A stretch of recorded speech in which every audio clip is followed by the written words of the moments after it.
Welcome to Sinful's Horror Stories.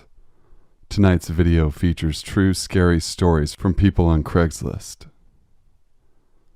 Sit back, relax, stay sinful. Story number 1.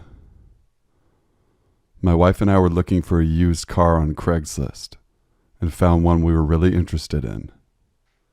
We contacted the seller and told him we could meet him at a very public mall in an hour. He responded that he wouldn't be available until after he got off work at 5. We agreed to meet him at the mall at 5:30 p.m. We arrive at the mall a little early and soon get a text saying that he's running late. So we wait and wait and wait. Then finally get a text again around 6:30 that he should be at the mall soon. This was in late fall, so it was already getting dark. We were starting to worry the mall wouldn't be as busy soon. A short while later, he texts that we should meet him at another address, about 30 minutes away in a rougher area of town. I look up the address and see it's a casino gas station right off the interstate. I figure it would still be busy around 7, so we head over.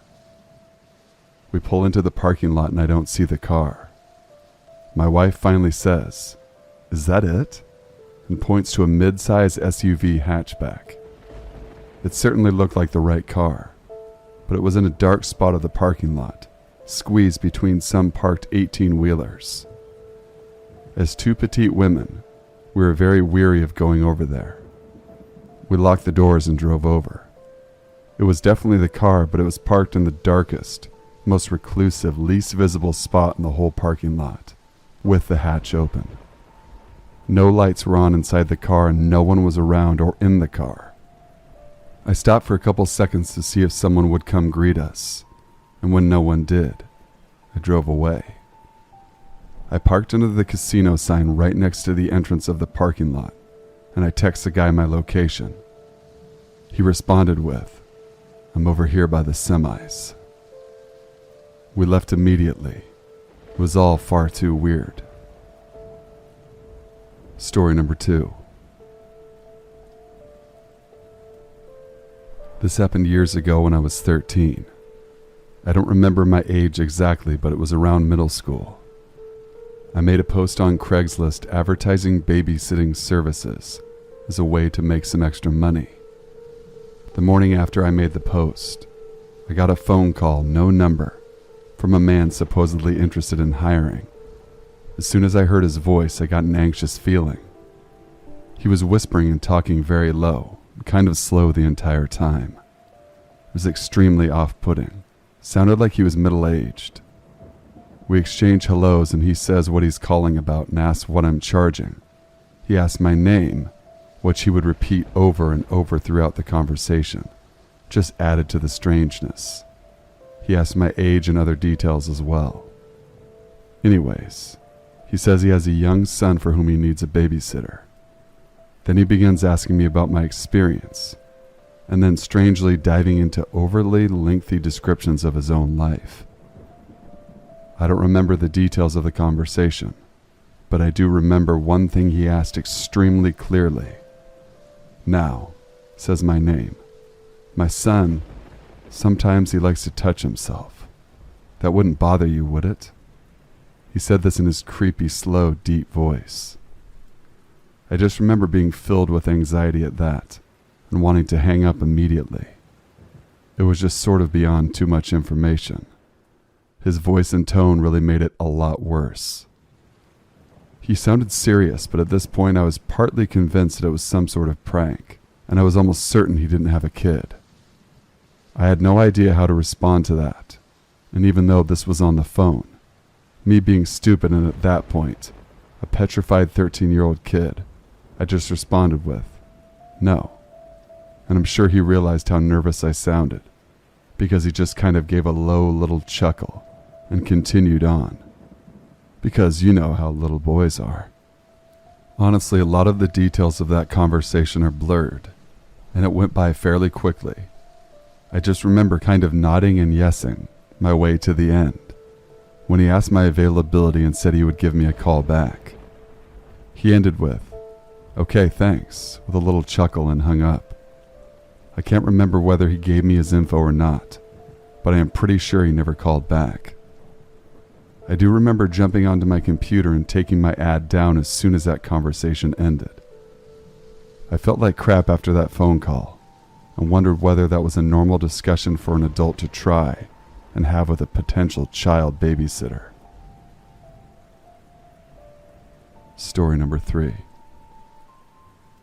First, let me set some context to the story. This story happened just over a year ago now, in my home state of Arizona.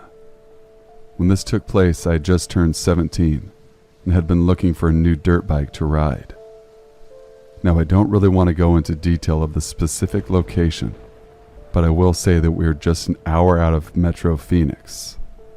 But hey, now on to the story. Me and my dad have always been into dirt bikes and off-roading vehicles. Almost every night you could find us on our phones looking on Craigslist and various other websites for a good deal on a bike.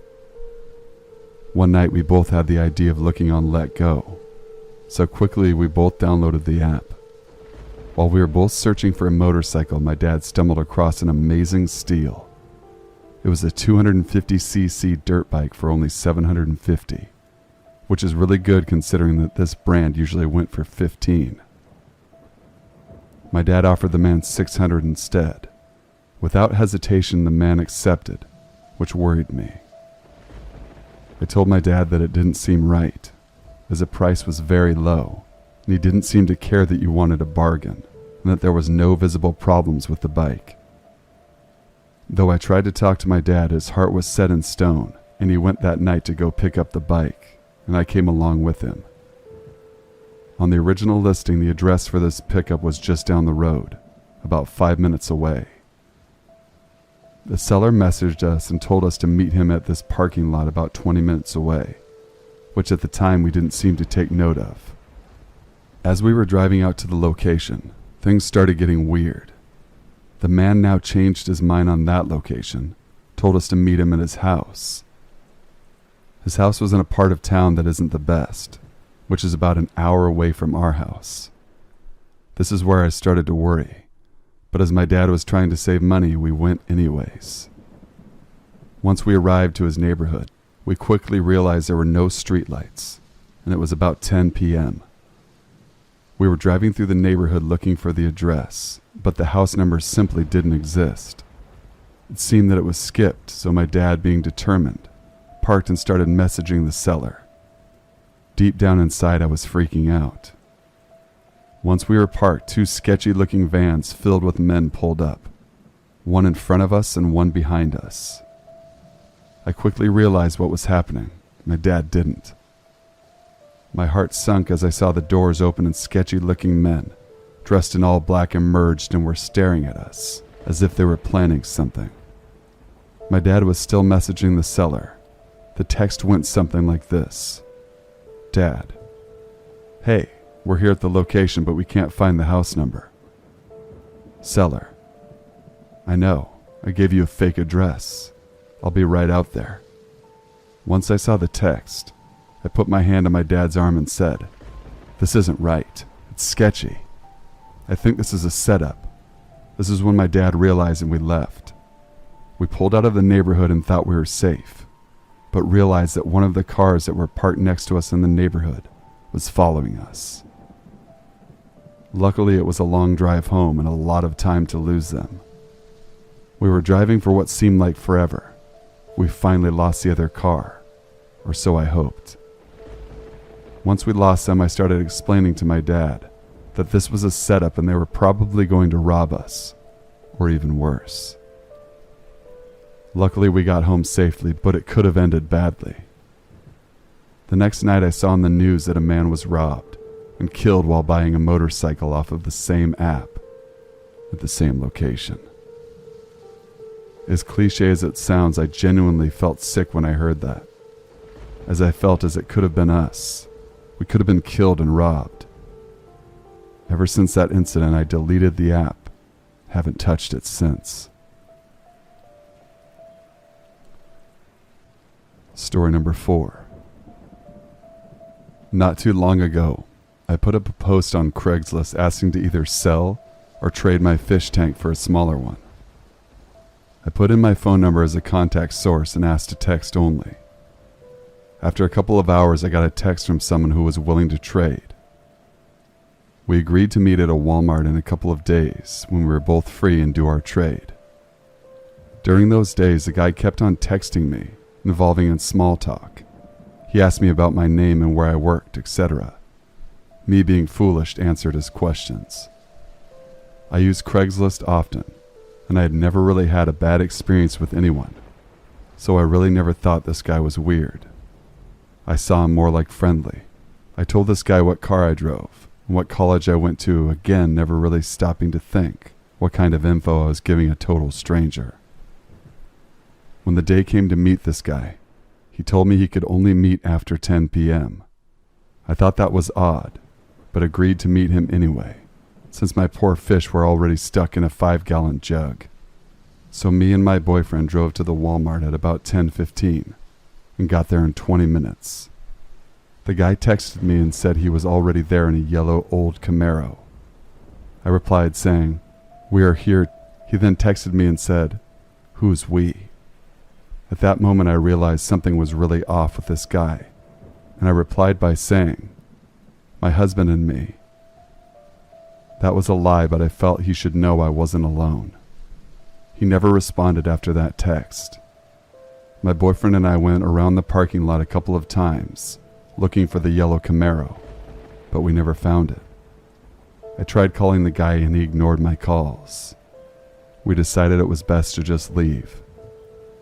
I don't know what would have happened if I had met this creep by myself, or even with my boyfriend there, but I have a feeling it would have not been something good. I removed the post from Craigslist that night, saved the creep's phone number just in case he tried contacting me again.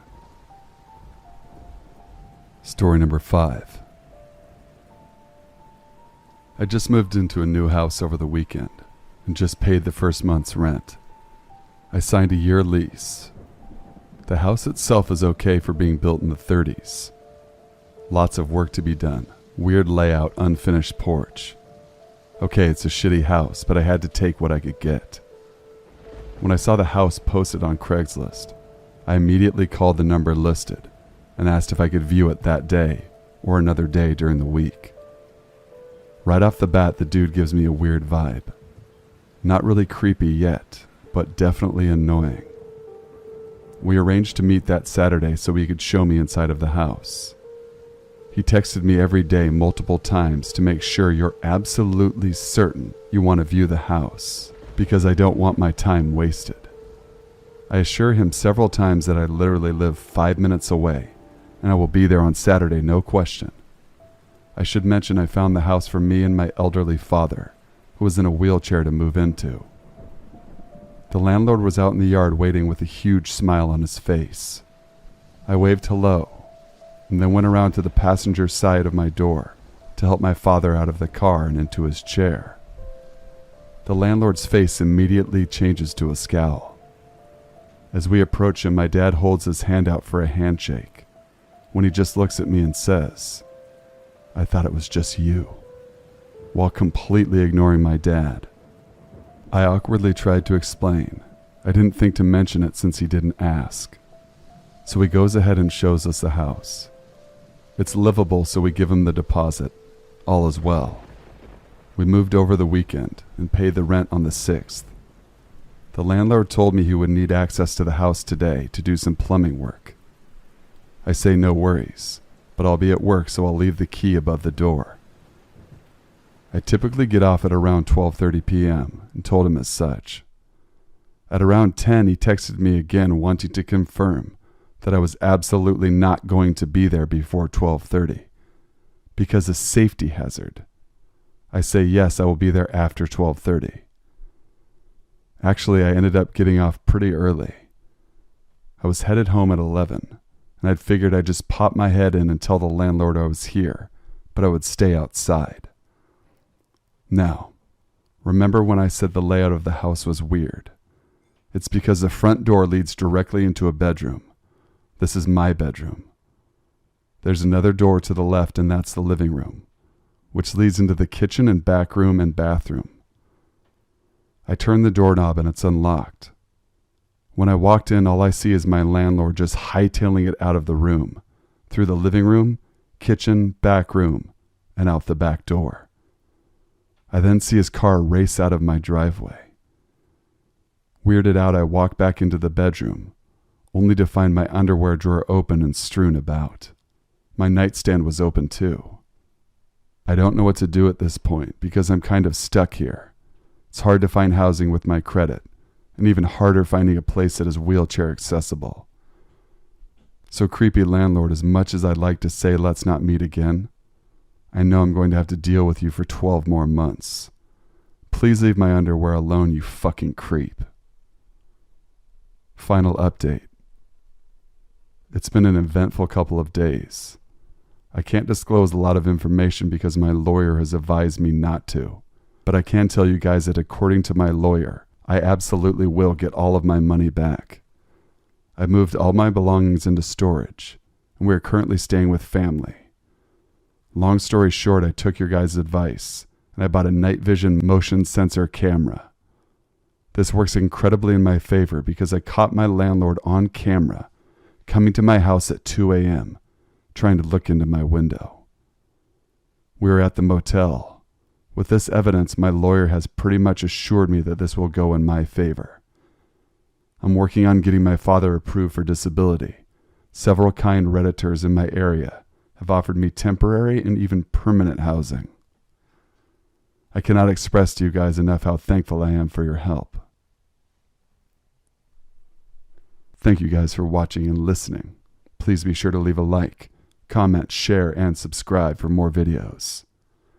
Email your true scary stories to thesinfulsavant@gmail.com to have your story featured on an upcoming video. Until we meet again, stay sinful.